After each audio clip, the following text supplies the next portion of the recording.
ഈജിപ്തിലെ രാജാവായിരുന്ന മുഖൗഖിസ് രാജാവ് നബി സല്ലല്ലാഹു അലൈഹി വസല്ലം തങ്ങൾക്ക് ധാരാളം സമ്മാനങ്ങൾ കൊടുത്തയച്ചു. ആ കൂട്ടത്തിൽ ഒരു ഡോക്ടറും ഉണ്ടായിരുന്നു. ഡോക്ടർ കുറെ കാലം മദീനയിൽ നിന്നു, 5-6 മാസക്കാലത്തോളം മദീനയിൽ നിന്നു. പക്ഷെ ഒരാൾ പോലും രോഗിയായി മദീനത്ത് അയാളുടെ സമീപിച്ചില്ല. അയാൾ നേരെ നബി സല്ലല്ലാഹു അലൈഹി വസല്ലം തങ്ങളുടെ അടുത്ത് ചെന്നുകൊണ്ട് പറഞ്ഞു, യാ റസൂലല്ലാഹ്, അല്ലാഹുവിന്റെ ഹബീബേ, 6 മാസത്തോളമായി ഞാൻ മദീനയിൽ, ഒരാൾ പോലും രോഗിയായി എന്റെ അടുത്ത് വന്നിട്ടില്ലല്ലോ, പിന്നെന്തിനാ ഞാൻ ഇവിടെ നിൽക്കണം? അപ്പൊ മദീന ആരോഗ്യമുള്ള മദീനയിൽ എന്ന ഹബീബായ റസൂലുള്ളാഹി സ്വല്ലല്ലാഹു അലൈഹി വസല്ലം തങ്ങളുടെ ഉമ്മത്തായ നമ്മൾ തന്നെയാണ് ഹോസ്പിറ്റലിലും മുൻപന്തിയിലുള്ളത്. മലപ്പുറം ജില്ലയിലെ പ്രസിദ്ധമായ പല ഹോസ്പിറ്റലുള്ളത്. എന്റെ കാരണം എന്താ? നമ്മളൊക്കെ രോഗികളാണ്. അപ്പൊ ആരോഗ്യ മേഖലയിൽ പ്രതിസന്ധി ഉണ്ട്. ഈടെയായി ഒരു കുട്ടി ജനിച്ചു വീണത് കോഴിക്കോട് ജില്ലയിലാണ്. അന്നനാളല്ല കുട്ടിക്ക്, അന്നനാളല്ല അങ്ങനെ ഭക്ഷണം കഴിക്കാൻ പ്രസവിച്ച് വീണപാടെ ആ പൊന്നുകുട്ടിയുടെ ശരീരത്തിൽ അന്നനാളത്തിന്റെ ഭാഗത്ത് തുളച്ച് ഡോക്ടർമാർ ഒരു പൈപ്പ് ഫിറ്റ് ചെയ്യുക ചെയ്ത് ഭൂമിക്ക് ജനിച്ചു വീണപാടെ തന്നെ ശരീരത്തിൽ കത്തിവെക്കാൻ വിധിക്കപ്പെടുന്ന ഒരു തലമുറ. ഒന്നേ പറഞ്ഞുള്ളൂ, ഒരുപാട് പറയാനുണ്ട്. മറ്റൊരു കുട്ടി ജനിച്ചു വീണപാടെ വിയർപ്പ് ഗന്ധിയില്ല കുട്ടിക്ക്, അതുകൊണ്ട് ജീവിതത്തിൽ ആ കുട്ടി വിയർക്കൂല. 2.5 വയസ്സുള്ള കുഞ്ഞുകുട്ടിക്കാണ് ക്യാൻസർ, ബ്ലഡ് ക്യാൻസർ എന്ന് കേൾക്കുന്നത്. പിന്നെന്ത് പറയാനാ? ആരോഗ്യ മേഖലയിൽ പ്രതിസന്ധി ഉണ്ടോ എന്ന് ഞാൻ പറയേണ്ടതില്ലല്ലോ. ഈ ഇരിക്കുന്ന കൂട്ടത്തിൽ ഒരുപാട് ആളുകളും ഷുഗർ രോഗത്തിനോ പ്രഷർ രോഗത്തിനോ കൊളസ്ട്രോളിനോ യൂറിക് ആസിഡിനോ ഒക്കെ അടിമകളായിട്ടുണ്ടാകും. അപ്പൊ ആരോഗ്യ മേഖല പ്രതിസന്ധിയിലാണ്. മാത്രമല്ല, നമ്മൾ ജീവിക്കുന്ന അന്തരീക്ഷം മുഴുവൻ പ്രതിസന്ധികളിലൂടെയാണ് നമ്മൾ കടന്നു പോകുന്നത്. കാലാവസ്ഥയുടെ കാര്യത്തിൽ പ്രതിസന്ധിയുണ്ട്. കാലാവസ്ഥ മാറി മറിഞ്ഞുകൊണ്ടിരിക്കുകയാണ്. ലോകത്തെ എല്ലാ സ്ഥലത്തും കാലാവസ്ഥ മാറിയിട്ടുണ്ട്. ഭൂമിയുടെ ഉപരിതലം മനുഷ്യന് സമാധാനത്തോടെ വസിക്കാൻ പറ്റാത്ത സ്ഥലമായി മാറിക്കൊണ്ടിരിക്കുകയാണ്. ഭൂമി അള്ളാഹു മനുഷ്യനെ സൃഷ്ടിച്ചു എന്നാ പറഞ്ഞത്. പക്ഷെ ആ ഭൂമി തന്നെയാണ് മനുഷ്യന്റെ മേൽ കല്ലും മണ്ണും, അതിന് നമ്മൾ ഉരുൾപൊട്ടൽ എന്നാ പേരിട്ടത്. കല്ലും മണ്ണുമായി മനുഷ്യന്റെ മേൽ മറിഞ്ഞു വീഴുന്നത് നമ്മൾ കണ്ടു. മറന്നു പോയിട്ടുണ്ടാവുകയില്ല. മഴ പെയ്യാൻ ആഗ്രഹിച്ച മനുഷ്യൻ മഴയൊന്ന് തോർന്നു കിട്ടിയാൽ മതി എന്ന് ആഗ്രഹിച്ചു പോയ സമയം, വെള്ളപ്പൊക്കം കാണാൻ രസമാണെന്ന് പറഞ്ഞിരുന്ന മനുഷ്യൻ വെള്ളമൊന്ന് ഇറങ്ങിപ്പോയാൽ മതിയായിരുന്നുവെന്ന് ആഗ്രഹിച്ച ദിവസങ്ങൾ, രാത്രി കിടന്നുറങ്ങാൻ പോലും ഭയപ്പെട്ടു പോയ നിമിഷങ്ങൾ, മലയുടെ താഴ്വാരത്തുള്ള ആളുകളും മലമുകളിലുള്ള ആളുകളും അവിടെ നിന്ന് ഒഴിഞ്ഞു പോകണമെന്ന് പോലീസുകാർ അനൗൺസ് ചെയ്യുന്ന സമയം, ഈ കൊച്ചു കേരളം, ഗോഡ്സ് ഓൺ കൺട്രി, ദൈവത്തിന്റെ നാടെന്ന് അറിയപ്പെട്ടിരുന്ന ഈ കൊച്ചു കേരളം ഒരു ഉരുൾപൊട്ടൽ മേഖലയായി പ്രഖ്യാപിക്കപ്പെടാൻ പോകുന്നുവെന്ന് ഭരണതലത്തിലിരിക്കുന്ന ആളുകൾ പറയുന്ന വാർത്തകൾ നമ്മൾ കേൾക്കുന്ന കാലം.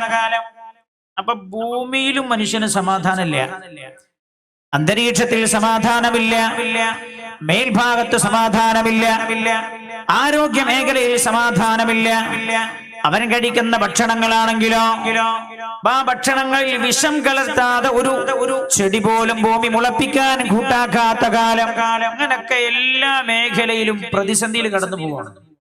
അപ്പോഴാ അവന്റെ മേൽ ധിക്കാരികളായ ഭരണാധികാരികൾ അധികാരികളായി വരുന്നത്. ചുരുക്കി പറഞ്ഞാൽ ഭൂമുഖത്തുള്ള എല്ലാ ആളുകളുടെയും സമാധാനം നഷ്ടപ്പെട്ടു പോയ കാലം. ഹബീബായ നബിയുനാ റസൂലുള്ളാഹി സല്ലല്ലാഹു അലൈഹി വസല്ലം ഒരിക്കൽ സ്വഹാബികളോട് പറഞ്ഞു, സ്വഹാബാ, ഒരു കാലം കടന്നു വരാനുണ്ട്. നിങ്ങളൊക്കെ ഇപ്പോൾ എത്ര കാലം ആയുസ് കിട്ടിയാലും ജീവിക്കാമെന്ന് വിചാരിക്കുന്നവരാണല്ലോ. എന്നാൽ ഇനി കാലം വരാനുണ്ട്. ആ കാലഘട്ടത്തിൽ മയ്യിത്തിന്റെ പിന്നാലെ നടന്നു പോകുന്ന ആൾ ഇങ്ങനെ ആഗ്രഹിക്കും, യാ ലൈതനീ മകാന, അല്ലാഹുവേ, ആത്മഹത്യ ചെയ്യാൻ നിർവാഹമില്ലാത്തത് കൊണ്ടാണല്ലോ റബ്ബേ ഈ മരിച്ച മയ്യിത്ത് കെട്ടിലെ മയ്യിത്തിന്റെ സ്ഥാനത്ത് ഞാനായിരുന്നെങ്കിൽ അല്ലാഹുവേ എന്ന് വിചാരിക്കുന്ന ഒരു കാലം. സമാധാനമില്ലാത്തത് കൊണ്ട് ജീവിതം തന്നെ മനുഷ്യന് മടുത്തു പോകുന്ന ഒരു കാലം വരാനുണ്ട് എന്ന് ഹബീബായ നബിയുനാ മുഹമ്മദ് മുസ്തഫ സല്ലല്ലാഹു അലൈഹി വസല്ലം തങ്ങൾ പറഞ്ഞു പോയിട്ടുണ്ട്. എപ്പോഴാ പ്രതിസന്ധി വരുന്നത്? പ്രതിസന്ധിയുടെ അടിസ്ഥാന കാരണങ്ങൾ എന്ത് എന്ന് അല്ലാഹു സുബ്ഹാനഹു വ തആല പരിശുദ്ധ ഖുർആനിലൂടെ പഠിപ്പിച്ച ഒരു ആയത്താ ഞാൻ ആമുഖമായി ഓതിയത്. വമാ അസ്വാബകും മിൻ മുസീബ. ശ്രദ്ധിക്കണം, ഞാൻ ചെറിയ സമയത്തുകൊണ്ട് ഒരു ശബ്ദം ഇങ്ങനെ കൊണ്ടുപോകുന്നേ ഉള്ളൂ. വമാ അസ്വാബകും മിൻ മുസീബ, നിങ്ങളെ ബാധിച്ചിരിക്കുന്ന ഏത് തിന്മയും, വമാ അസ്വാബകും മിൻ മുസീബ. മുസീബത്ത് എന്നുള്ള പദത്തിന്റെ അർത്ഥം എല്ലാവർക്കും അറിയാം. ഏത് പച്ച നാടനും അറിയാവുന്ന അർത്ഥമാണ് മുസീബത്ത് എന്ന പദത്തിന്റെ അർത്ഥം. നമ്മൾ തന്നെ മലയാളത്തിൽ പറയാറുണ്ട്, വല്ലാത്തൊരു മുസീബത്തല്ലോ എന്ന് പറയാറുണ്ട്. വമാ അസ്വാബകും, നിങ്ങളെ ബാധിച്ചിരിക്കുന്നതെല്ലാം എന്ത്? മിൻ മുസീബ, നിങ്ങളെ ബാധിച്ചിരിക്കുന്ന എന്തൊക്കെ മുസീബത്തുകളുണ്ടോ, നാശങ്ങളുണ്ടോ, എല്ലാം ബിമാ കസബത് ഐദീകും, നിങ്ങൾ നിങ്ങളുടെ കൈകൾ കൊണ്ട് ചെയ്തു കൂട്ടുന്നതിന്റെ ഫലമാണത്. വയഫു അൻ കസീർ, ധാരാളം തെറ്റുകൾ അല്ലാഹു പരിഗണിക്കുന്നേ ഇല്ല. നിങ്ങൾ എമ്പാടും തെറ്റുകൾ ചെയ്യുന്നുണ്ട്, പക്ഷെ അതിനൊന്നും അനുസൃതമായി അല്ലാഹു നിങ്ങളെ ശിക്ഷിക്കുന്നില്ല.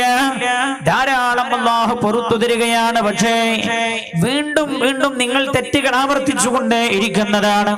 നിങ്ങളെ അല്ലാഹുവിന്റെ ഭാഗത്തു നിന്നുള്ള ശിക്ഷ പിടികൂടാൻ കാരണം എന്ന് നബിയുനാ റസൂൽ എന്ന പരിശുദ്ധമായ ഖുർആൻ. അതേപോലെ നമ്മൾ ഓതിയ മറ്റൊരു ആയത്ത്, ലഹറൽ ഫസാദു ഫിൽ ബർരി വൽ ബഹർ ബിമാ കസബത്, ലഹറൽ ഫസാദു ഫിൽ ബർരി വൽ ബഹർ ബിമാ കസബത് ഐദിൻ നാസ്. ലഹറൽ ഫസാദു ഫിൽ ബർ, കരയിലും, വൽ ബഹർ, കടലിലും നാശം പ്രത്യക്ഷമായിരിക്കുകയാണ്. എന്താണ് ഇതിന്റെ കാരണം? ബിമാ കസബത് ഐദിൻ നാസ്, ജനങ്ങൾ അവരുടെ കൈകൾ കൊണ്ട് ചെയ്തു കൂട്ടുന്ന തെറ്റുകളാണ്. അസന്നിഗ്ധമായി അല്ലാഹു സുബ്ഹാനഹു വ തആല പ്രഖ്യാപിക്കുകയാണ്, മനുഷ്യർ ചെയ്യുന്ന തെറ്റുകളാണ് മനുഷ്യ ജീവിതത്തിന്റെ സ്വൈര്യം നഷ്ടപ്പെടുത്തുന്നത് എന്ന് പരിശുദ്ധമായ ഖുർആനാണ് ഓർമ്മപ്പെടുത്തിയത്. ഭൂമി സുരക്ഷിതമല്ലാതെയായോ എന്ന് മനുഷ്യൻ പേടിച്ചുപോയി. ഭൂമി സുരക്ഷിതമല്ലാതെയായോ? എന്നോട് എന്റെ ചേട്ടൻ ഞാൻ ഹജ്ജ് കഴിഞ്ഞ് തിരിച്ചു വന്നപ്പോഴാണ് ഈ അടുത്ത കഴിഞ്ഞു പോയ വെള്ളപ്പൊക്കത്തിന്റെ ഉരുൾപൊട്ടലിന്റെ പ്രയാസം എന്ത് എന്ന് നാട്ടിലില്ലാത്തത് കൊണ്ട് ഞാൻ മനസ്സിലാക്കിയിട്ടുണ്ടായിരുന്നില്ല. എന്നോട് എന്റെ ചേട്ടൻ നാട്ടിൽ വന്നപ്പോ പറഞ്ഞതാ, കഴിഞ്ഞു പോയ നാളുകളത്തെ ഭീതിതമായിരുന്നു. പോലീസ് അനൗൺസ് ചെയ്യാണ്, മലയുടെ താഴ്വാരത്ത് താമസിക്കുന്നവരും മലയുടെ മുകളിലുള്ളവരൊക്കെ മാറി താമസിക്കണം. ആളുകൾ ചോദിക്കുകയാണ്, അത്ര ഞങ്ങൾ എങ്ങോട്ടാ പോകേണ്ടത്? വയൽ മുഴുവൻ വെള്ളം നിറഞ്ഞു കിടക്കുന്നു.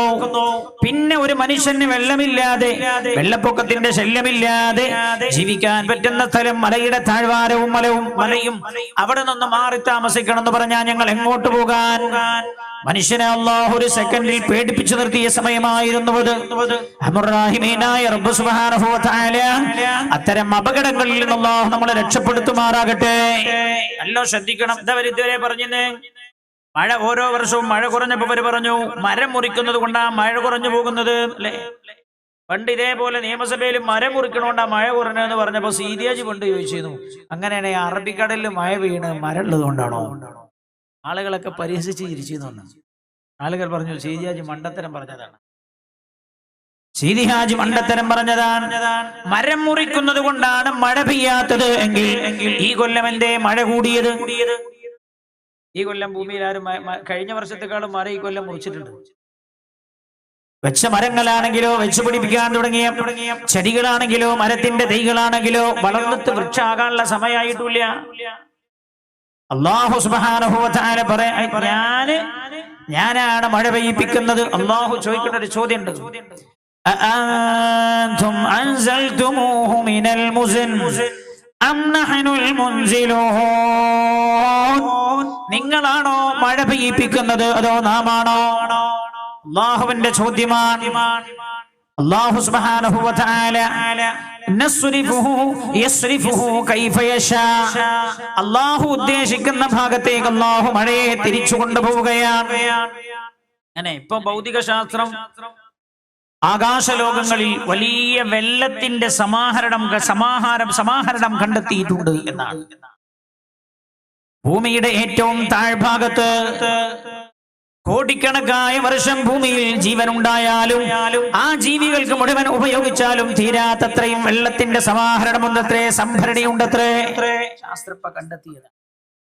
ഹബീബായ നബിയുനാ റസൂലുള്ളാഹി സ്വല്ലല്ലാഹു അലൈഹി വസല്ലം 14 നൂറ്റാണ്ടും ഇക്കാര്യത്തെ സൂചിപ്പിച്ചു പോയിട്ടുണ്ട്. ഞാൻ പറഞ്ഞത് ഈ കൊല്ലം മഴ ധാരാളം പെയ്തു. അതോടൊപ്പം തന്നെ ഉരുൾപൊട്ടലുകൾ ഉണ്ടായി. അവന്റെ കാരണങ്ങളൊന്നും പറയാൻ പറ്റിയിട്ടില്ല. കുറെ പറഞ്ഞു മലകളിൽ നിന്ന് പാറകൾ പൊട്ടിച്ചെടുത്തതാണ്. പാറപ്പ പൊട്ടിക്കാൻ തുടങ്ങിയതാ. പണ്ടേ മനുഷ്യന്മാര് പാറ പൊട്ടിക്കാൻ തുടങ്ങിയിട്ടില്ല. മക്കത്ത് പോയി നോക്ക്. അങ്ങനെ ഇവിടെ അല്ല ഭൂകമ്പം, ഇവിടെ അല്ല ഉരുൾപൊട്ടലുണ്ടായി, മക്കത്താണ്. അങ്ങനെങ്കിൽ എവിടെയാണ്? മക്കത്തുള്ള മുഴുവൻ മലയും നീക്കം ചെയ്തുകൊണ്ടിരിക്കുകയാണ്. എന്തൊക്കെ വിഡ്ഢിത്തം പറയാൻ നമ്മളെ കേട്ടിട്ട് സമയന വാത്തായന അതെന്നെ ശരിയെന്നും പറയാം. മഹാനായ നബിയുനാ റസൂലുള്ളാഹി നബി പറഞ്ഞിട്ടുണ്ട്, ഖിയാമത്ത് നാളാവുമ്പോ ആളുകളുടെ ഈമാൻ എടുത്തു പോകാൻ ദജ്ജാൽ വരും. ദജ്ജാൽ വരുന്നതിന് മുമ്പ് കുറെ ദജ്ജാൽ ഉണ്ടെന്ന് പറഞ്ഞിട്ടുണ്ട്. ആ ദജ്ജാൽമാരുടെ കൂട്ടത്തിൽ ചില പ്രഖ്യാപനങ്ങളായി കേൾക്കണമൊക്കെ. കൃത്യമായ ഹദീസ് ശ്രദ്ധിക്കൂ നിങ്ങൾ. ഹബീബായ നബിയുനാ റസൂലുള്ളാഹി സല്ലല്ലാഹു അലൈഹി വസല്ലം തങ്ങൾ പറയുകയാണ്, ഉമ്മു സലമ ബിവി റളിയല്ലാഹു അൻഹ ഉദ്ധരിക്കുന്ന ഹദീസാണ്. അന്നഹാ ഖാലത് ഖാല റസൂലുള്ളാഹി സല്ലല്ലാഹു അലൈഹി വസല്ലം ഇദാ ലഹറ സൂഉ ഫിൽ അർദ്. നല്ലോണം കേൾക്കണേ ചെറുപ്പക്കാർ, നല്ലോണം കേൾക്കണം. ചെറുപ്പക്കാരെല്ലാം നല്ലോണം കേൾക്കണം. ഇദാ ലഹറ സൂഉ ഫിൽ അർദ്. സൂ എന്ന് പറഞ്ഞാൽ എന്താ അർത്ഥം അറിയോ? സൂ എന്ന് പറഞ്ഞാൽ ദുർനടപടി എന്നാണ് അതിന്റെ അർത്ഥം. ഇദാ ലഹറ സൂഉ ഫിൽ അർദ്, പുണ്യനബി പറയാൻ, ദുർനടപ്പ് ഭൂമിയിൽ പ്രത്യക്ഷമായി നടക്കാൻ തുടങ്ങിയാൽ, ദുരാചാരങ്ങൾ, തിന്മകൾ, ചീത്തകൾ, തെറ്റുകൾ പരസ്യമായി നടക്കാൻ തുടങ്ങിയാൽ, അൻസലല്ലാഹു ബഅസഹു ബിഅഹ്ലിൽ അർദ്, അല്ലാഹു ഭൂമിയിലേക്ക് തന്റെ ശിക്ഷ ഇറക്കാൻ തുടങ്ങും. ഖാലത്ത് ഉമ്മു സലമ ബിവി റളിയല്ലാഹു അൻഹ ചോദിച്ചു, ഖുൽതു യാ റസൂലല്ലാഹ്, അപ്പോൾ ഞാൻ ഹബീബായ റസൂലുള്ളാഹിനോട് ചോദിച്ചു, നബിയേ, വഇൻ കാന ഫീഹിം സ്വാലിഹൂൻ, ആ കാലഘട്ടത്തിൽ സ്വാലിഹീങ്ങളായ ആളുകൾ ജീവിച്ചിരിക്കുന്നുണ്ടെങ്കിലോ? പുണ്യനബി സല്ലല്ലാഹു അലൈഹി വസല്ലം തങ്ങൾ പറഞ്ഞു, വഇൻ കാന ഫീഹിം സ്വാലിഹൂൻ, ഉമ്മു സലമ, സ്വാലിഹീങ്ങൾ ജീവിച്ചിരിക്കുന്നുണ്ടെങ്കിലും ശരി, അല്ലാഹുവിന്റെ ശിക്ഷ ഇറങ്ങും. യുസീബുഹും മാ അസാബന്നാസ്,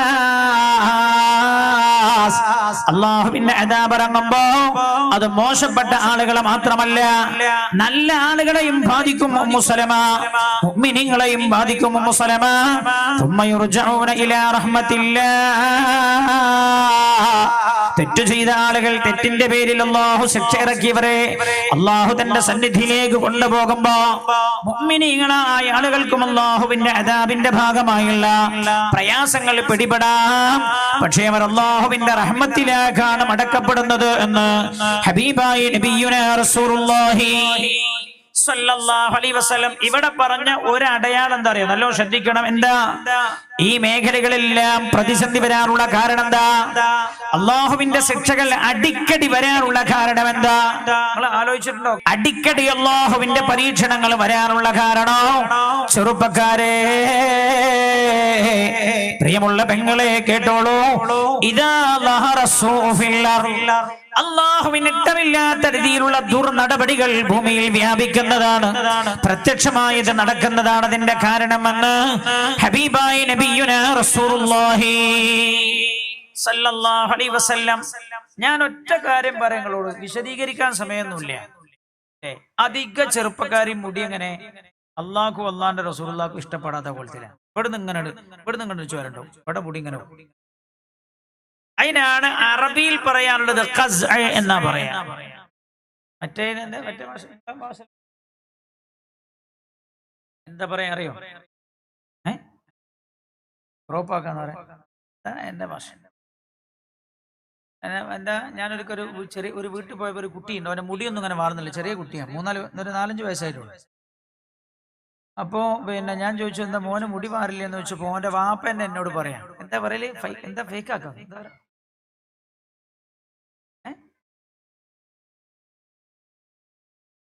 ഫ്രീക്ക് ആക്കാം. അപ്പൊ ഈ വാപ്പ എന്നെ പറയാം ഉസ്താദേ അവന്റെ മുടി എപ്പോഴും ഫ്രീക്കാക്കലാ ഭയങ്കര ഇഷ്ടമാണ്. നിങ്ങൾക്ക് തോന്നും ചെറിയൊരു സംഗതിയാണ്. അള്ളാന്റെ ഹബീബ് പറയാം എന്റെ ഉമ്മത്തിലെ ആളുകളുടെയൊക്കെ നടപടി ദുർനടപടിയാകുന്ന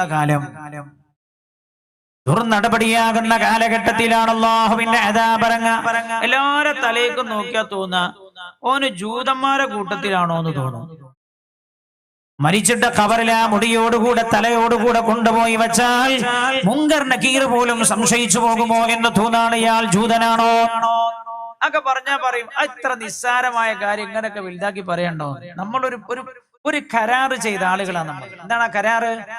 അഷ്ഹദു അല്ലാ ഇലാഹ ഇല്ലല്ലാഹ് വ അഷ്ഹദു അന്ന മുഹമ്മദർ റസൂലുള്ളാഹ്. അല്ലാഹുവല്ലാതെ ആരാധനയില്ലെന്നും മുഹമ്മദ് നബി സല്ലല്ലാഹു അലൈഹി വസല്ലം തങ്ങൾ അല്ലാഹുവിന്റെ റസൂലാണ് എന്നും കരാർ ചെയ്ത ആളുകളാണ് നമ്മൾ. ആ കരാറാണ് 5 നേരം പള്ളിയിൽ നിന്ന് ഓർമ്മപ്പെടുത്തുന്നത്. അല്ലാതെ മറ്റേ മാജിദ ടീച്ചറോ ഇതാ സാജിദ ടീച്ചറോ ഇത് ടീച്ചറില്ലേ ഇതിന് 5 നേരം ബാങ്ക് കൊടുക്കണമെന്ന് വെച്ചാൽ എന്താ ടീച്ചറെ പേര്? മാജിദേ സാജിദേ ജാമിദേ ജാമിദ. അതിനെ മാറ്റം വരാത്തു. ജാമിദ എന്നുള്ള പദത്തിന്റെ അർത്ഥമായി തന്നെ. എന്തിനാ 5 നേരം ബാങ്ക് കൊടുക്കണത്? പിന്നെയും പിന്നെ ഇങ്ങനെ കൊടുക്കണോ ഓർമ്മപ്പെടുത്താണ്. അഷ്ഹദു അല്ലാ ഇലാഹ ഇല്ലല്ലാഹ് അഷ്ഹദു അന്ന മുഹമ്മദർ റസൂലുള്ളാഹ്. അല്ലാഹുവേ നീയാണ് ഈ പ്രപഞ്ചത്തിന്റെ ഉടമസ്ഥനെന്ന് ഞാൻ സമ്മതിച്ചിരിക്കുകയാണ്. നിന്നെ മാത്രമേ ആരാധിക്കാൻ പറ്റുള്ളൂ എന്ന് ഞാൻ സമ്മതിച്ചിട്ടുണ്ട്. അത് ഞാൻ നിന്നെ വഴിപ്പെടേണ്ടത് എങ്ങനെ? എന്റെ ഹബീബ് എങ്ങനെ ജീവിച്ചത് അതേപോലെ ഞാൻ ജീവിച്ചിട്ട് നിന്നെ വഴിപ്പെടും എന്ന് ഞാൻ അംഗീകരിച്ചു, കരാർ ചെയ്തിരിക്കുന്നു എന്നതിനർത്ഥം. അപ്പൊ എന്റെ എല്ലാം റസൂലുള്ളാഹിന്റെ മാതിരി ആവണമെന്ന് സല്ലല്ലാഹു അലൈഹി വസല്ലം. പിന്നെ മുടി മാത്രം അങ്ങനെ ആവാൻ പറ്റൂല. ഹബീബായ മുഹമ്മദ് മുസ്തഫ സല്ലല്ലാഹു അലൈഹി വസല്ലം തങ്ങളുടെ സന്നിധിയിലൂടെ ഒരു കുട്ടി ഇങ്ങനെ നടന്നു പോവാൻ ഒരു ചെറിയ കുഞ്ഞുമോന ഓന്റെ മുടി അങ്ങനെ കാണിച്ച് ഇവിടെ പഠിച്ചിട്ടുണ്ട്. ഇവിടെ മുടി ഇങ്ങനെ കുടുമയായി വെച്ചിട്ടുണ്ട്. അള്ളാഹുവിന്റെ ഹബീബ കുഞ്ഞുമോനെ കണ്ടപ്പോ അടുത്തേക്ക് വിളിച്ചിട്ട് പറഞ്ഞു മോനെ ഇങ്ങ് വാ. ആ മോൻ റസൂലുള്ളാഹിന്റെ അടുത്ത് ചെന്നു സല്ലല്ലാഹു അലൈഹി വസല്ലം. റസൂലുള്ളാഹി മോനോട് പറഞ്ഞു മോനെ ഇങ്ങനെ മുടി വെക്കരുത്. ഒന്നുകിൽ നീ മുടി മുഴുവനായി മുറിച്ചു കളയണം, അല്ലെങ്കിൽ നീ മുടി തീരെ മുറിക്കാതെ അങ്ങനെ തന്നെ വിട്ടേക്ക്. പകുതി നീ വടിക്കുകയും പകുതി നീ വിട്ടേക്കുകയും ചെയ്യരുത് എന്ന് മഹാനായ നബിയുനാ റസൂലുള്ളാഹി സല്ലല്ലാഹു അലൈഹി വസല്ലം തങ്ങൾ 14 നൂറ്റാണ്ട് മുമ്പ് പറഞ്ഞത്.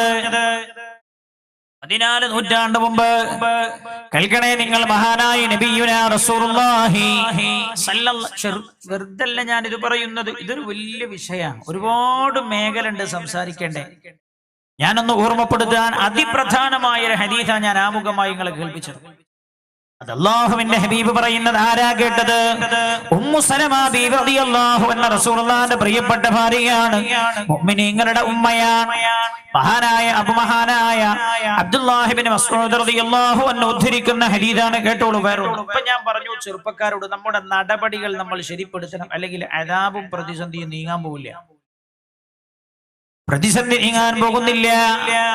ഇനി കേട്ടോളൂ. മഹാനായ അബ്ദുല്ലാഹി ഇബ്നു മസ്ഊദ് റളിയല്ലാഹു അൻഹു ഹബീബായ നബിയുനാ റസൂലുള്ളാഹി സല്ലല്ലാഹു അലൈഹി വസല്ലം തങ്ങളുടെ സ്വഹാബികളിൽ പ്രധാനിയാണ് മഹാനവർകൾ. മഹാനായ മുആദ് ഇബ്നു ജബൽ റളിയല്ലാഹു അൻഹു റസൂലുള്ളാഹിന്റെ സ്വഹാബികളിൽ വളരെ പ്രധാനിയാണ്. മുആദ് ഇബ്നു ജബൽ റളിയല്ലാഹു അൻഹു സ്വഹാബികൾ തന്നെ പറയാൻ ഒരു ദിവസം സ്വഹാബികളോട് വഅദ് പറഞ്ഞുകൊണ്ടിരിക്കുകയാണ്. മുആദ് ഇബ്നു ജബൽ റളിയല്ലാഹു അൻഹു മഹാനായ നബിയുനാ റസൂലുള്ളാഹി സല്ലല്ലാഹു അലൈഹി വസല്ലം തങ്ങളുടെ വഫാത്തിന്റെ ശേഷമാണ് മഹാനവർകൾ സ്വഹാബികളോട് വഅദ് പറഞ്ഞുകൊണ്ടിരിക്കുമ്പോൾ സ്വഹാബത്തിനോട് പറഞ്ഞു, സ്വഹാബാ ഇന്നകും ഇബ്തുലീതും ബിഫിത്നത്തിൽ ദർറാ വസതുബ്തലൂന ബിഫിത്നത്തിസ് സർറാ. 2 രീതിയിലുള്ള പ്രതിസന്ധികൾ നമുക്ക് വരാറുണ്ട് എന്ന് ഹബീബായ നബിയുനാ റസൂലുള്ളാഹി സല്ലല്ലാഹു അലൈഹി വസല്ലം തങ്ങൾ നമ്മളോട് സംസാരിച്ചിട്ടുണ്ടല്ലോ. സ്വഹാബ, 2 രീതിയിലുള്ള പരീക്ഷണം വരാറുണ്ട് എന്ന് റസൂലുള്ളാഹി പറഞ്ഞിട്ടുണ്ടല്ലോ. മുആദ് റളിയല്ലാഹു അൻഹു പറയാ സ്വഹാബികളോട്, അതിൽ ഒന്ന് റസൂലുള്ളാഹി പറഞ്ഞത് ഫിത്നത്തുൽ ദർറാ, പ്രയാസങ്ങളിൽ നമ്മൾ നേരിടുന്ന പ്രതിസന്ധിയാണ്. പ്രയാസങ്ങളിൽ നമ്മൾ നേരിടുന്ന പ്രതിസന്ധിയാണ്. എന്നിട്ട് മഹാനായ മുആദ് റളിയല്ലാഹു അൻഹു പറഞ്ഞു, ആ പ്രതിസന്ധി നമ്മയാണല്ലോ, നമ്മളിലൂടെയാണല്ലോ കടന്നുപോയത്. ആ പ്രതിസന്ധി നമ്മൾ നേരിട്ട് കഴിഞ്ഞല്ലോ സ്വഹാബ. പ്രയാസങ്ങളുടെ പ്രതിസന്ധി ഉദാഹരണത്തിന് മദീനയിൽ നടന്ന യുദ്ധമാണ് ഖന്തഖ് യുദ്ധം. ഖന്തഖ് യുദ്ധം നടന്നപ്പോൾ അറിയോ, മദീന പട്ടിണിയിൽ കഴിയുമ്പോഴാണ്. അപ്പൊ മുസ്ലിം ലോകം തന്നെ, മുസ്ലിം സമൂഹം ഒരു പ്രയാസത്തിലൂടെ കടന്നു പോകുമ്പോഴാണ് അവരുടെ മേൽ മറ്റൊരു പ്രതിസന്ധി വന്നു ചേർന്നത്. ഇങ്ങനെയുള്ള പ്രതിസന്ധികൾ സ്വഹാബ ഈ ഉമ്മത്തിന് വരാനുണ്ടെന്ന് റസൂലുള്ളാഹി പറഞ്ഞിട്ടുണ്ടല്ലോ. ആ പ്രതിസന്ധി നമ്മയാണല്ലോ പിടികൂടിയത് എന്ന് മുആദ് റളിയല്ലാഹു അൻഹു കേൾക്കണേ. മഹാനായ നബിയുനാ റസൂലുള്ളാഹി സ്വല്ലല്ലാഹു അലൈഹി വസല്ലമ തങ്ങൾ നമ്മളോട് പറഞ്ഞിട്ടുണ്ടല്ലോ, വസതുബ്തലൂന ബിഫിത്നത്തിസ് സറാ. സ്വഹാബ, സന്തോഷങ്ങളിൽ അതേപോലെ സുഭിക്ഷതയിൽ നല്ല സാമ്പത്തികമായ ഔന്നത്യത്തിൽ എന്റെ ഉമ്മത്ത് കഴിഞ്ഞു കൂടുമ്പോ ചില പ്രതിസന്ധികൾ അവരെ കടന്നുകൂടാനുണ്ട് എന്ന്, അവരിൽ കടന്നുകൂടാനുണ്ട് എന്ന്, അവരെ പിടികൂടാനുണ്ട് എന്ന് റസൂലുള്ളാഹി പറഞ്ഞിട്ടുണ്ടല്ലോ. റളിയല്ലാഹു അൻഹു പറഞ്ഞു കൊടുക്കുന്നത് നല്ല സുഭിക്ഷതയിൽ മുസ്ലിം ഉമ്മത്തിനെ പിടികൂടാനുള്ള പ്രതിസന്ധിയുണ്ട്. സുഭിക്ഷത എന്ന് പറഞ്ഞാൽ അത്യാവശ്യം നല്ല സാമ്പത്തികാവസ്ഥയിൽ ഈ ഉമ്മത്ത് കഴിഞ്ഞു പോകുന്ന കാലം. ആ കാലമാണ് നമ്മളെ കാലം. മഹാനായ റസൂലുള്ളാഹി സ്വല്ലല്ലാഹു അലൈഹി വസല്ലം തങ്ങൾ ജീവിച്ച, അല്ലാഹുവിന്റെ ഹബീബ് ജനിച്ച മക്കയും റസൂലുള്ളാഹി ജീവിച്ച മദീനയും അത് ഉൾക്കൊള്ളുന്ന രാജ്യം ലോകത്തെ സമ്പന്ന രാജ്യമാണ്. മുസ്ലിം ഉമ്മത്തെല്ലാം അത്യാവശ്യം സാമ്പത്തികമായ ഔന്നത്യത്തിലുള്ള സമയമാണ്. എല്ലാവരുടെ കയ്യിലും നല്ല പൈസ ഉണ്ട്. ചെറിയ മക്കളെ പോക്കറ്റിൽ പോലും, കീശിൽ കൈയിട്ട പോലും 2000-ന്റെ 4-5 നോട്ടാ. സാമ്പത്തിക പ്രതിസന്ധി ഇപ്പൊ വന്നതാ. അതിന്റെ കാരണം എന്തെന്ന് ഹദീസിലുണ്ട്, അത് പറയാൻ സമയമില്ല. പക്ഷേ നല്ല സാമ്പത്തികമായ ഒരു അഭിവൃദ്ധി നമുക്ക് വന്ന സമയത്താണല്ലോ അള്ളാഹു നമ്മളെ ഭയപ്പെടുത്തിയത്. അള്ളാഹു നമ്മെ ഭയപ്പെടുത്തി. സൗദി അറേബ്യയിൽ നിന്നൊക്കെ ആളുകൾ കയറിപ്പോരാൻ തുടങ്ങി. ഞാൻ കഴിഞ്ഞ തവണ ഹജ്ജിന് പോയപ്പോ ജിദ്ദയിലെ ഷറഫിയയിൽ പോയി. വെള്ളിയാഴ്ച ഷറഫിയെ പോയാൽ കാലുകുത്താൻ സ്ഥലം ഉണ്ടാവില്ല എന്നാ പറയാ. ഷറഫിയ ഒഴിഞ്ഞു കിടക്കുക, കടകൾ അടഞ്ഞു കിടക്കുന്നു, അടച്ചു പൂട്ടിപ്പോയതാണ് ആളുകൾ. അള്ളാഹു വരുത്തി വെച്ചൊരു പ്രതിസന്ധിയാണ്. സന്തോഷത്തിൽ എന്റെ ഉമ്മത്ത് കഴിയുമ്പോൾ അവരെ പിടികൂടുന്ന പ്രതിസന്ധിയുണ്ട് എന്ന് മുഹമ്മദ് മുസ്തഫ. ഞാൻ ചോദിക്കട്ടെ, വല്ല സമാധാനവും ഉമ്മത്തിനുണ്ടോ? ബാംഗ്ലൂരിൽ ഞാൻ പോയപ്പോ അവിടെ പ്രമുഖനായ ഒരു മുസ്ലിം കച്ചവടക്കാരൻ എന്നോട് പറഞ്ഞു, ഉസ്താദേ സംഗതിയൊക്കെ അവസാനിച്ചിരിക്കുകയാണ്, ഇനി കച്ചവടം ചെയ്യാനൊന്നും കഴിയില്ല, ഭയങ്കര പ്രതിസന്ധിയാണ്. വലിയൊരു കച്ചവടക്കാരനാ പറഞ്ഞത്. ഇന്നലെ കണ്ടങ്ങൾ മൻമോഹൻ സിംഗിന്റെ ഒരു പ്രസ്താവന ഉണ്ട്, ഞാൻ രാഷ്ട്രീയം പറയില്ല, നോട്ട് നിരോധനത്തിന്റെ പ്രത്യാഘാതം ഇനി അനുഭവിക്കാൻ പോകുന്നേ ഉള്ളൂ എന്ന്. നമ്മുടെ രാജ്യത്ത് മാത്രമല്ല ഈ പ്രതിസന്ധി, ലോകത്തെല്ലാ സ്ഥലങ്ങളിലുമുണ്ട്. മുസ്ലിം ഉമ്മത്തിനെ ഈ പ്രതിസന്ധി പിടികൂടുന്നത് എപ്പോഴാണ്? അല്ലാഹുവിന്റെ ഹബീബ് നബിയുനാ റസൂലുള്ളാഹി സ്വല്ലല്ലാഹു അലൈഹി വസല്ലം തങ്ങളുടെ പ്രിയപ്പെട്ട സ്വഹാബി മുആദ് റളിയല്ലാഹു അൻഹു ഈ ഹദീസ് പറഞ്ഞപ്പോൾ സ്വഹാബികൾ ചോദിച്ചു, ഖാലൂ വമാ ഫിത്നത്തുസ് സറാ. തങ്ങളെ, സുഭിക്ഷതയിൽ ഒരു പ്രതിസന്ധി നമുക്ക് കടന്നു വരാനുണ്ട് എന്ന് റസൂലുള്ളാഹി പറഞ്ഞു. എന്നങ്ങ് പറഞ്ഞല്ലോ, ആ പ്രതിസന്ധി എപ്പോഴാണ് നമ്മെ പിടികൂടുന്നത്? വമാ ഫിത്നത്തുസ് സറാ. ഫിത്നത്തുസ് സറാ എപ്പോഴാണ് നമ്മളെ പിടികൂടുന്നത്? മഹാനായ മുആദ് റളിയല്ലാഹു അൻഹു മഹാനവർകൾ സ്വഹാബികൾക്ക് പറഞ്ഞു കൊടുക്കുകയാണ്, നല്ല സുഭിക്ഷതയിലും സാമ്പത്തികമായ അഭിവൃദ്ധിയിലും എന്റെ ഉമ്മത്ത് കഴിഞ്ഞുകൂടുമ്പോഴാണ് അവർക്ക് സമാധാനം നഷ്ടപ്പെടുന്ന സാഹചര്യം കടന്നു വരുന്നത്. ആർക്കാ സമാധാനം ഉള്ളത്? നല്ല വീടുണ്ട്, നല്ല വാഹനങ്ങളുണ്ട്, പക്ഷേ മനസ്സമാധാനം ആർക്കെങ്കിലും ഉണ്ടോ? പ്രായമുള്ള ആളുകളോട് ചോദിച്ചു നോക്കൂ. കഞ്ഞി കുടിച്ച് കഴിഞ്ഞിരുന്നൊരു കാലഘട്ടം കഴിഞ്ഞു പോയിട്ടുണ്ട്. ആ കാലത്ത് കടന്നുറങ്ങാൻ കഴിയുന്ന പോലെ സമാധാനപൂർണമായി കടന്നുറങ്ങാൻ കഴിയുന്നുണ്ടോ ഇന്ന്? ഇല്ല. എന്താ ഈ പ്രതിസന്ധിയുടെ കാരണം? എന്താ? മഹാനായ നബിയുനാ റസൂലുള്ളാഹി സ്വല്ലല്ലാഹു അലൈഹി വസല്ലം തങ്ങൾ പറഞ്ഞു കൊടുത്ത കാര്യം മുആദ് റളിയല്ലാഹു അൻഹു സ്വഹാബികൾക്ക് പറഞ്ഞു കൊടുക്കുകയാണ്. ഇദാ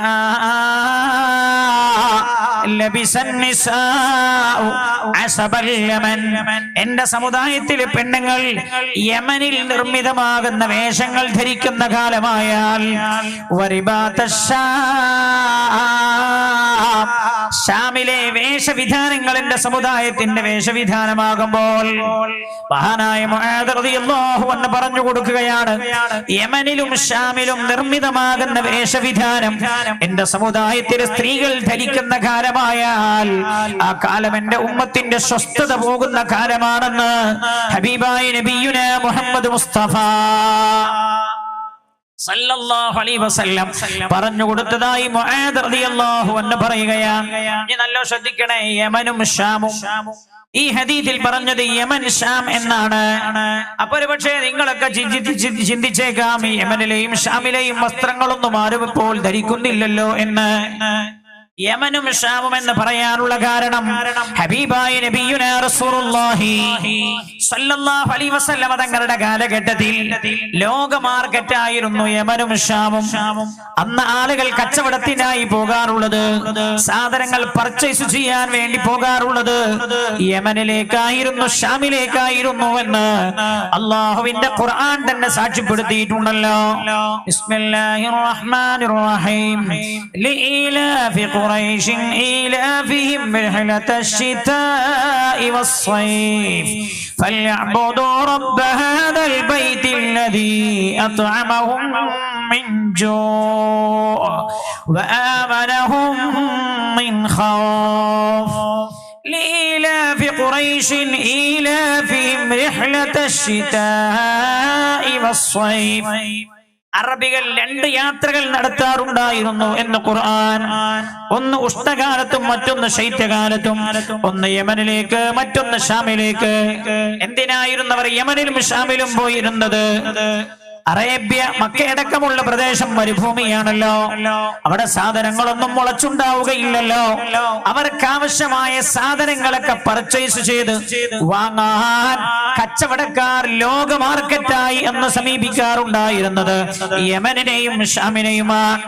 അപ്പൊ ഹബീബായ നബിയുനാ റസൂലുള്ളാഹി സല്ലല്ലാഹു അലൈഹി വസല്ലം തങ്ങൾ അന്നത്തെ ലോക മാർക്കറ്റ് എടുത്തു പറഞ്ഞതാണ് യമനും ഷാമുമെന്ന്. റസൂലുള്ളാഹി പറഞ്ഞത്, ഈ ഉമ്മത്തിന്റെ സ്വസ്ഥതയും സമാധാനവും നഷ്ടപ്പെടുന്നത് ലോക മാർക്കറ്റുകളിൽ വിപണനം ചെയ്യുന്ന വേഷവിധാനം എന്റെ സമുദായത്തിലെ പെണ്ണുങ്ങൾ ധരിക്കുന്ന കാലമാണ് അവരുടെ സ്വസ്ഥത പോകുന്നത് എന്ന് ഹബീബായ റസൂലുള്ളാഹി സല്ലല്ലാഹു അലൈഹി വസല്ലം. ഇന്നത്തെ ലോക മാർക്കറ്റ് ഏതാ?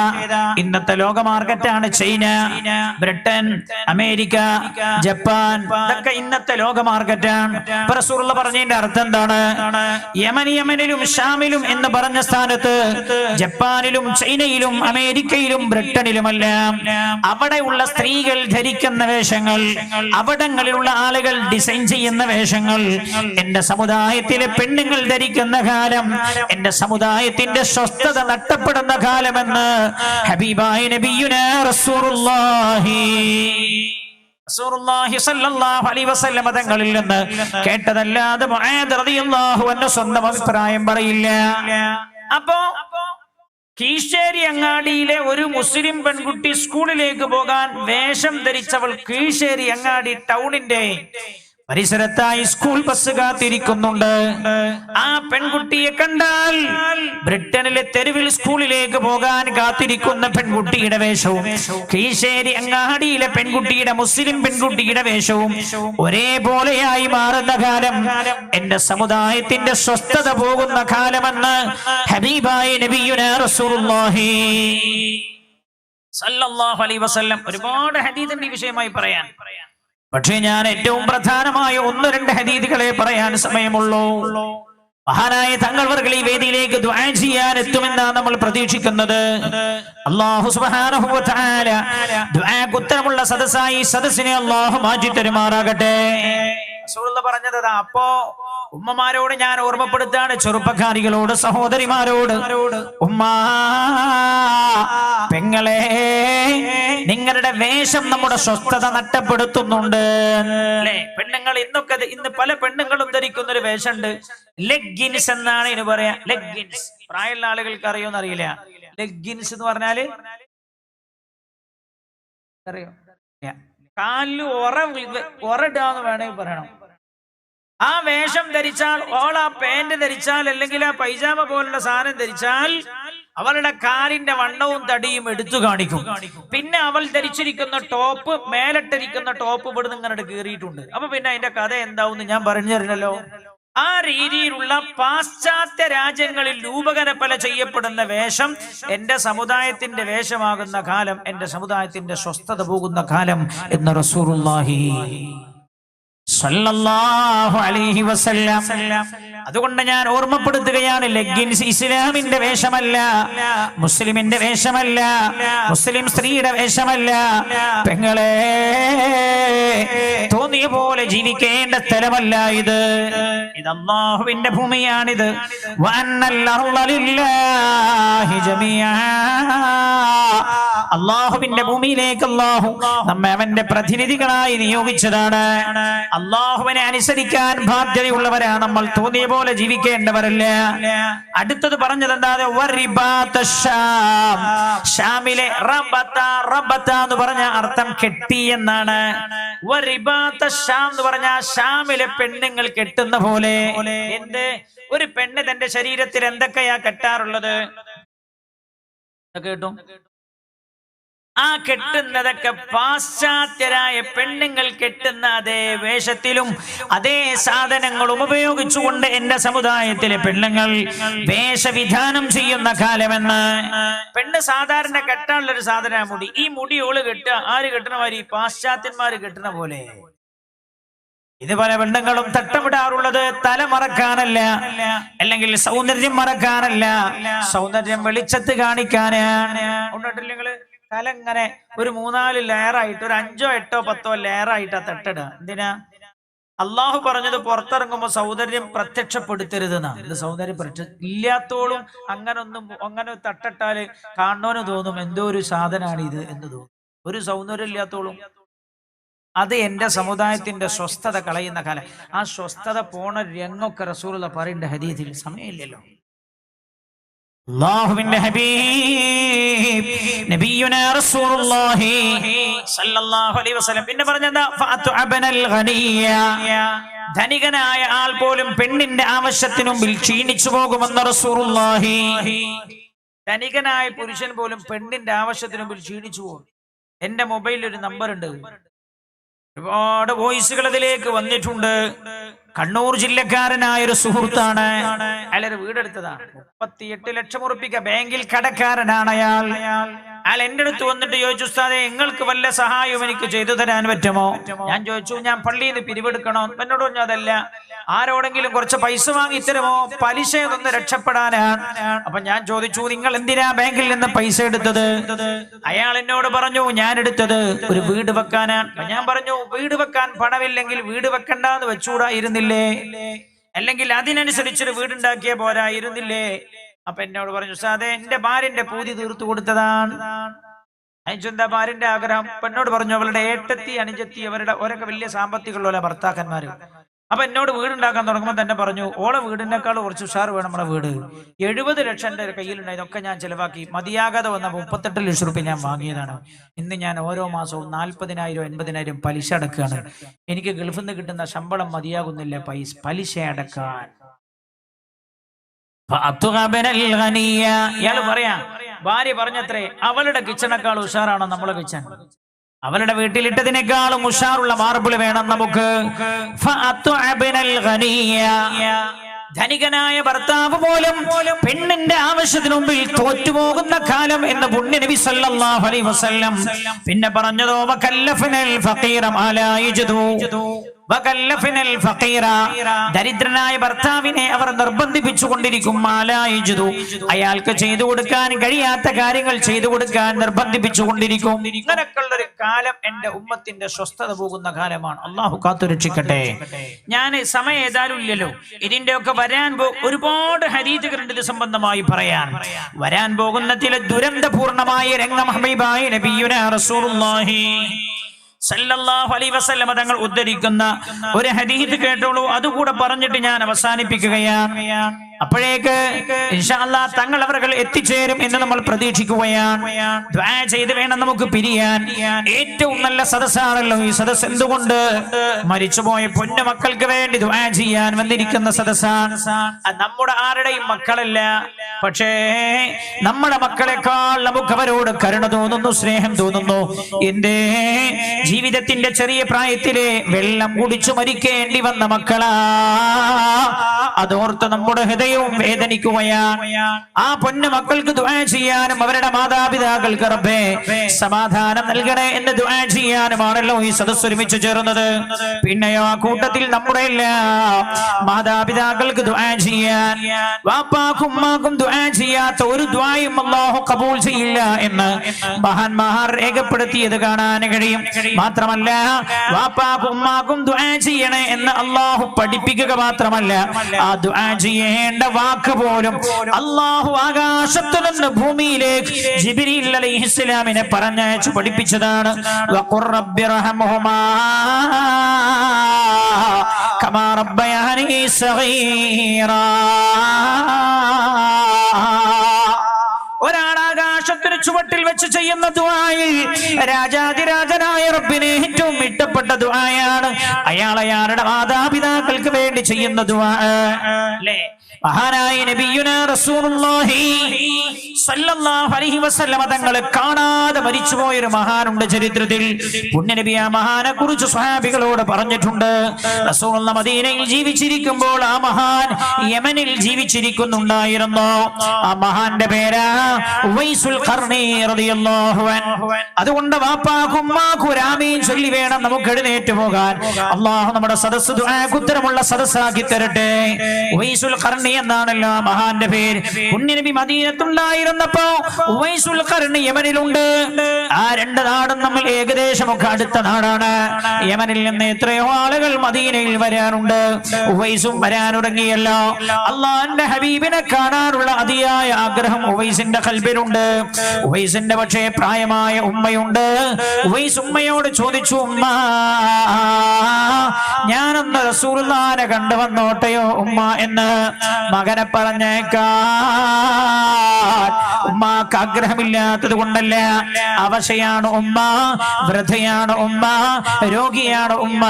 ഉവൈസിന്റെ ഉമ്മ ചോദിച്ചു, മോനെ മോൻ പോയാൽ പിന്നെ ഉമ്മയുടെ കാര്യം ശ്രദ്ധിക്കാൻ ആരെന്ന് ഉമ്മ ചോദിച്ചതാണ്. പിന്നെ മകൻ ഉമ്മയോട് സമ്മതം ചോദിച്ചിട്ടില്ല.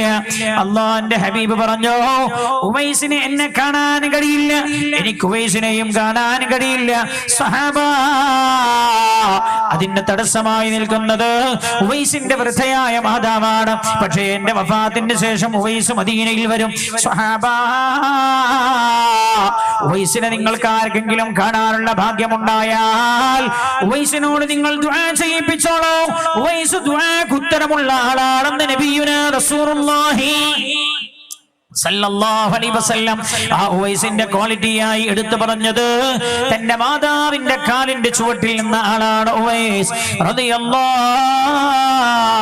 അൻഹു. തന്റെ മാതാവിന്റെ സംരക്ഷണം ഒരുക്കി നിന്ന ആളാണ് ഉവൈസ്. തന്റെ മാതാവിന്റെ പൊരുത്തം കാംക്ഷിച്ചു നിന്ന ആളാണ് ഉവൈസ്. ഞാൻ പറയുന്നു, റബ്ബിനെ ഏറ്റവും ഇഷ്ടപ്പെട്ട ഒരു സദസ്സാണ്.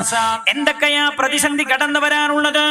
മഹാനായ നബിയുനാ റസൂലുള്ളാഹി സ്വല്ലല്ലാഹു അലൈഹി വസല്ലം നമ്മൾ ചെയ്യുന്ന ഒരുപാട് തെറ്റുണ്ട് എടുത്തു പറയാൻ. നബി വേറെ ഹദീസിൽ പറയുന്നുണ്ട്, വ്യഭിചാരം വ്യാപകമായും പ്രത്യക്ഷമായും നടക്കാൻ തുടങ്ങിയാൽ, അതൊരു വിഷയമില്ലാതെയായി മാറുന്ന കാലമായാൽ, സ്വന്തം വാപ്പയോട് പോലും മക്കള് പറയാ, വാപ്പേ എനിക്ക് നിങ്ങൾ ഭർത്താവിനെ അന്വേഷിക്കേണ്ട, 6 കൊല്ലമായി ഞാനൊരു ചെറുപ്പക്കാരനുമായി പ്രേമത്തിലാണ്, ഞാൻ അയാളെ ഇല്ലാതെ വേറൊരാളെയും വിവാഹം കഴിക്കില്ല. മഹാനായ നബിയുനാ റസൂലുള്ളാഹി സ്വല്ലല്ലാഹു അലൈഹി വസല്ലം തങ്ങൾ പറയുകയാണ്, തഅതി ബഅദി അർബഉ ഫിതൻ, എന്റെ കാലശേഷം നിങ്ങൾക്ക് 4 രീതിയിലുള്ള പ്രതിസന്ധികൾ വരാറുണ്ട്. എല്ലാം കേട്ടോളിട്ടോ, ഇതൊക്കെ കാണുന്ന സമയത്ത് ഉറപ്പിച്ചോളൂ, പുണ്യനബി പറഞ്ഞതിന്റെ പുലർച്ചയാണെന്ന് സ്വല്ലല്ലാഹു അലൈഹി വസല്ലം. നമ്മൾ ശരിയായിട്ടില്ലെങ്കിൽ വരാൻ പോണ പ്രതിസന്ധി എന്താ അറിയുള്ളേ? എന്റെ കാലശേഷം 4 നാശം നിങ്ങൾക്ക് വരാനുണ്ട്. ഒന്നാമത്തെ പ്രതിസന്ധി എന്താ? യുസ്തഹല്ലു ഫീഹ ദിമാ, എന്റെ സമുദായമേ നിങ്ങൾ വ്യാപകമായി കൊല ചെയ്യപ്പെടും എന്ന് നബിയുനാ റസൂലുള്ളാഹി. കണ്ടില്ലേ കൂട്ടക്കൊല, ഇറാഖിൽ കണ്ടില്ലേ കൊലയാണ്. ഇന്ത്യയിലോ അടിച്ചു കൊല്ല, പശു ഇറച്ചി തിന്നു എന്ന് പറഞ്ഞിട്ട് അടിച്ചു കൊല്ല, ആൾക്കൂട്ടക്കൊലമാണ്, കൊലയാണ്. ക്രൂരമായി കൊല ചെയ്യുക, ആളുകൾക്കിടയിൽ ആളുകൾ നിൽക്കവേ അടിച്ചു കൊല്ലുക, അതേപോലെ പെട്രോൾ ഒഴിച്ച് തീ കൊടുത്തിക്കൊള്ളുക. എണ്ണങ്ങളൊന്നും ഞാൻ പറയണ്ടല്ലോ. അൽ അവ്വൽ ഒന്നാമത്തത് യുസ്തഹല്ലു ഫീഹ ദിമാ, എന്റെ സമുദായം വ്യാപകമായി കൊല ചെയ്യപ്പെടുമെന്ന് നബിയുനാ റസൂലുള്ളാഹി സല്ലല്ലാഹു അലൈഹി വസല്ലം. അസാനിയ, രണ്ടാമത്തത് യുസ്തഹല്ലു ഫീഹ ദിമാഉ വൽ അംവാൽ, വ്യാപകമായ കൊലപാതകം ഉണ്ടാവും. വല്ലംവാൽ, എന്റെ സമുദായത്തെ സാമ്പത്തികമായി ക്ഷീണിപ്പിക്കാനുള്ള പ്രവണതകൾ ഉണ്ടാകുമെന്ന് നബിയുനാ റസൂലുള്ളാഹി.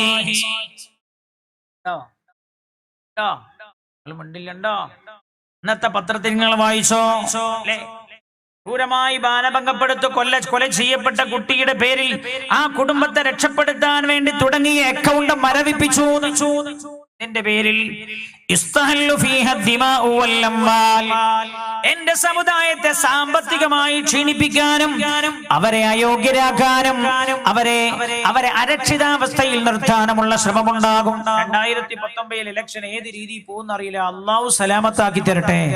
നല്ല കരഞ്ഞ് ദുആ ചെയ്തോളൂ, റബ്ബിലേക്ക് തൗബ ചെയ്ത് മടങ്ങിക്കോളൂ. ഒരുപക്ഷെ മഹാഭൂരിപക്ഷം ഇന്ന് ഭരിക്കുന്നവർ നേടിക്കഴിഞ്ഞാൽ മുസൽമാന്റെ പൗരത്വം പോലും കട്ട് ചെയ്യപ്പെടുമോ എന്ന് ഭയപ്പെടേണ്ടിയിരിക്കുകയാണ്. അതുകൊണ്ട് പ്രിയമുള്ള മുസ്ലിമെ, ഇലക്ഷൻ വരാൻ പോവാണ്. നീ മുസ്ലിം മത്സരിക്കുന്നോട് തന്നെ പിന്നെ പോയി മത്സരിക്കല്ലേ. ഇസ്ലാമിനെ മുസ്ലിമിനെ രക്ഷപ്പെടുത്താണ്ടാക്കിയ പാർട്ടിയാ. ഓൻ പോയി മത്സരിക്കണേ, മുസ്ലിം മത്സരിക്കണത് മുഴുവൻ ഓന് മത്സരിക്കാം. അള്ളാഹു സലാമത്താക്കട്ടെ. സമയമില്ലല്ലോ പറയാൻ. അതുകൊണ്ട് എന്റെ സഹോദരങ്ങളെ, ഐക്യപ്പെടണേ എന്ന് ഒരു രാഷ്ട്രീയ പ്രഭാഷണമല്ല ഞാൻ നടത്തുന്നത്. നിങ്ങളോട് ഒരുമിക്കണേ എന്ന് ഹൃദയവേദനയോടെ ഓർമ്മപ്പെടുത്തുകയാണ് ഞാൻ. സമുദായത്തിന്റെ പേര് പറഞ്ഞുണ്ടായ പാർട്ടികളൊക്കെ മത്സരിക്കുന്നത് സമുദായത്തിനെതിരായി. സമുദായമേ, ഇനി പള്ളിയുടെ പേരിൽ അടികൂടല്ലേ, ഇനി പള്ളിയുടെ പേരിൽ നിങ്ങൾ തർക്ക വിതർക്കങ്ങൾ ഉണ്ടാക്കല്ലേ. ഈ സമുദായത്തെ നോക്കി മറ്റുള്ളവർ ചിരിക്കുന്നത് കാണാനും പറയുന്നത് കേൾക്കാനും കഴിയാതെയായി പോയ കാലമാണ്.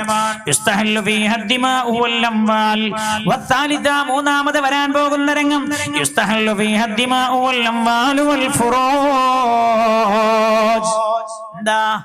വ്യാപകമായ കൊലപാതകം ഉണ്ടാവും, സാമ്പത്തികമായി ക്ഷീണിപ്പിക്കാനുള്ള പ്രയത്നങ്ങൾ ഉണ്ടാകും. സമുദായത്തിലെ പെൺകുട്ടികളെ ധാരാളം തട്ടിക്കൊണ്ടുപോകുന്ന സാഹചര്യം ഉണ്ടാകും. റബ്ബേ, നീ രക്ഷപ്പെടുത്തണേ അല്ലാ, നിന്റെ കാവൽ ഞങ്ങൾക്ക് നീ തരണേ അല്ലാ. കേട്ടോളൂ, നാലാമത്തെ രംഗം എന്താ? നാലാമത്തെ രംഗം കണ്ണും മൂക്കുമില്ലാത്ത രീതിയിലുള്ള വർഗീയ കലാപങ്ങളാകാം നിങ്ങൾ നേരിടേണ്ടി വരുന്നത് എന്ന് നബിയുനാ റസൂലുള്ളാഹി. എഴുന്നേറ്റ് നിൽക്കും എല്ലാവരും. 3 സ്വലാത്ത് ചൊല്ലി ദുആ ചെയ്യുകയാണ്. മഗ്രിബിന്റെ സമയം അടുക്കുന്നു. തങ്ങളവറുകൾ പുറപ്പെട്ടിട്ടുണ്ട്. പക്ഷേ വിളിച്ചു പറഞ്ഞത്, ഞാൻ എത്തുമ്പോഴേക്ക് ബാങ്ക് കൊടുക്കും ദുആ ചെയ്യാൻ. നമ്മുടെ വിഷയം തീർന്നില്ലല്ലോ. അതുകൊണ്ട് ഫാത്തിഹയും 3 ഇഖ്ലാസും ഓതി ഒരു ചെറിയ ദുആ. അല്ലാഹു നമ്മുടെ ഈ സദസ്സിലുണ്ടായ എല്ലാ നന്മകളും മുഹമ്മദ് മുഷ്ഫിഖ് എന്ന നമ്മുടെ കൊച്ചുമോന്റെയും അവരുടെ കൂടെ മരണപ്പെട്ടവരുടെയും കുഞ്ഞുമക്കളുടെ കുഞ്ഞു സഹോദരങ്ങൾക്ക് അല്ലാഹു എത്തിച്ചു കൊടുക്കട്ടെ. ഞങ്ങളെല്ലാവരും ഒരുമിച്ച് ചേർന്നത് ഇന്നീ സദസ്സ് കഴിഞ്ഞ് പിന്തിരിഞ്ഞു പോയാൽ ഈ മരണപ്പെട്ടു പോയ 9 മക്കളുടെയും മാതാപിതാക്കൾ ഈ സദസ്സിലുണ്ടാവും അല്ലേ? അവരെ വീട്ടിലേക്ക് എത്തിയാൽ അവരെങ്ങനെ പറയും, അൽഹംദുലില്ലാഹ്, എത്ര ആളുകളുടെ ആമീന എന്റെ മക്കൾക്ക് കിട്ടിയത്. അതവർക്ക് വല്ലാത്തൊരു സമാധാനം ഉണ്ടാക്കും. ആ സമാധാനത്തിനാ നമ്മൾ പല ഭാഗങ്ങളിൽ നിന്നും വന്നത്.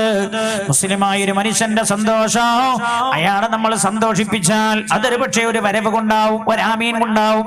അല്ലാഹു നമ്മളെ സന്തോഷിപ്പിക്കുമെന്ന് റസൂലുള്ളാഹി സ്വല്ലല്ലാഹു അലൈഹി വസല്ലം തങ്ങൾ പറഞ്ഞിട്ടുണ്ട്. അൽ ഫാത്തിഹ. അഊദു ബില്ലാഹി മിനശ് ശൈത്വാനിർ റജീം. ബിസ്മില്ലാഹിർ റഹ്മാനിർ റഹീം. الحمد لله رب العالمين الرحمن الرحيم مالك يوم الدين إياك نعبد وإياك نستعين اهدنا الصراط المستقيم صراط الذين أنعمت عليهم غير المغضوب عليهم ولا الضالين آمين بسم الله الرحمن الرحيم قل هو الله أحد الله الصمد لم يلد ولم يولد ولم يكن له كفوا أحد بسم الله الرحمن الرحيم قل هو الله أحد الله الصمد لم يلد ولم يولد ولم يكن له كفوا أحد بسم الله الرحمن الرحيم قل هو الله أحد الله الصمد لم يلد ولم يولد ولم يكن له كفوا أحد بسم الله الرحمن الرحيم قل أعوذ برب الفلق من شر ما خلق ومن شر غاسق إذا وقب ومن شر النفاثات في العقد ومن شر حاسد إذا حسد بسم الله الرحمن الرحيم قل أعوذ برب الناس ملك الناس إله الناس من شر الوسواس الخناس الذي يوسوس في صدور الناس من الجنة والناس الحمد لله رب العالمين حمدا يوافي نعمه يكافئ مزيدا اللهم صل على سيدنا محمد وعلى آل سيدنا ومولانا محمد أرحم الراحمين يا الله ഞങ്ങളെ സ്തുതിക്കുന്നു റബ്ബേ ഞങ്ങളുടെ സ്തുതികൾ നീ സ്വീകരിക്കണേ അല്ലാഹുവേ സദസ്സൊന്നടങ്ക മോദിയ പരിശുദ്ധ സൂറത്തുൽ ഫാത്തിഹയുടെയും യാസീന്റെയും ഇഖ്ലാസിന്റെയും മുഅവ്വദത്തിന്റെയും എല്ലാം പ്രതിഫലം ഞങ്ങളുടെ പിഞ്ചുമക്കൾ സഹോദരങ്ങളുടെ ഖബറിലേക്ക് നീ എത്തിച്ചു കൊടുക്കണേ ഈ സദസ്സിൽ ഒരുമിച്ച് കൂടിയ ആരുടെ എല്ലാം മാതാപിതാക്കൾ മരിച്ചു പോയിട്ടുണ്ടോ അവർക്കൊക്കെ നീ എത്തിച്ചു കൊടുക്കണേ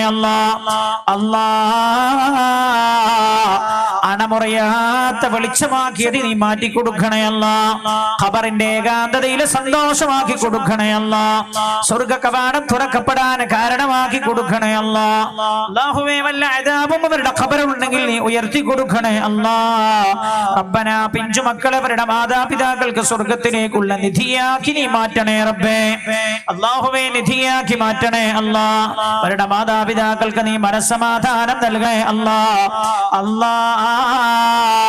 മുങ്ങി മരണത്തിൽ ഞങ്ങളെ നീ രക്ഷപ്പെടുത്തണേ തീവന്തുള്ള മരണത്തിൽ നിന്ന് രക്ഷപ്പെടുത്തണേ നടുറോട്ടിൽ ചതഞ്ഞറിഞ്ഞുള്ള മരണത്തിൽ നിന്ന് രക്ഷപ്പെടുത്തണേ പോസ്റ്റ്മോർട്ടം ചെയ്യപ്പെടുന്ന മരണത്തിൽ നിന്ന് രക്ഷപ്പെടുത്തണേ